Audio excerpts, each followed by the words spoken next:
so that nobody can come back on you on 6 p.m. at subject removal and go, Deryk, you didn't tell me. I wasn't in the know. This is your fault. You look at the CPLP and broker armor, they are separate things, but they aren't at the same time. They're really two sides of the same coin. The process protects the client and the documentation protects the broker. Everyone thinks I'm going to build a process so I can do more business and I can be more efficient and I can buy back some of my time, those are all correct. Those are huge reasons and rationale as to why you would put time and energy into your process. But a big piece of this is compliance too. When you think about, someone that doesn't have a process, it's like, is your first call different every single time? Like, are you typing an email to send an application every single time afterwards? Think about pre-approvals, right? If you don't have a templated process when you're issuing a pre-approval, they're all going to be different. And sometimes you're going to forget to reference that there's actually still conditions of the pre-approval. And then you get people going out buying subject free because you forgot to let them know that we still need your NOA because you haven't filed taxes. And now it falls back on you. So just think about, from an E&O compliance risk perspective, if you are running a good process with,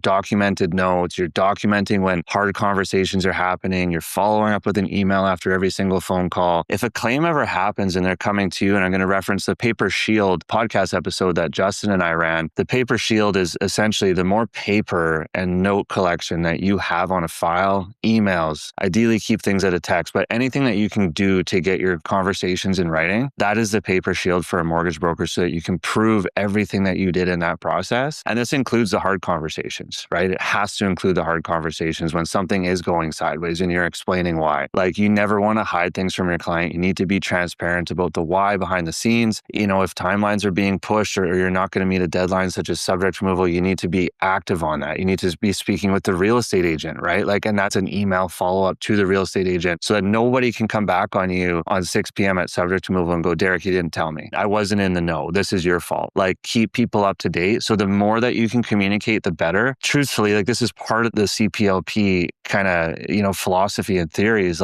We want to update people so they don't have to call us with questions. We wanted to limit incoming communication, I should say, from partners and clients. So the more outgoing conversation that you can have, your phone shouldn't be ringing that much, right? Staying 3 steps ahead of the client and the referral partner in every transaction is so important.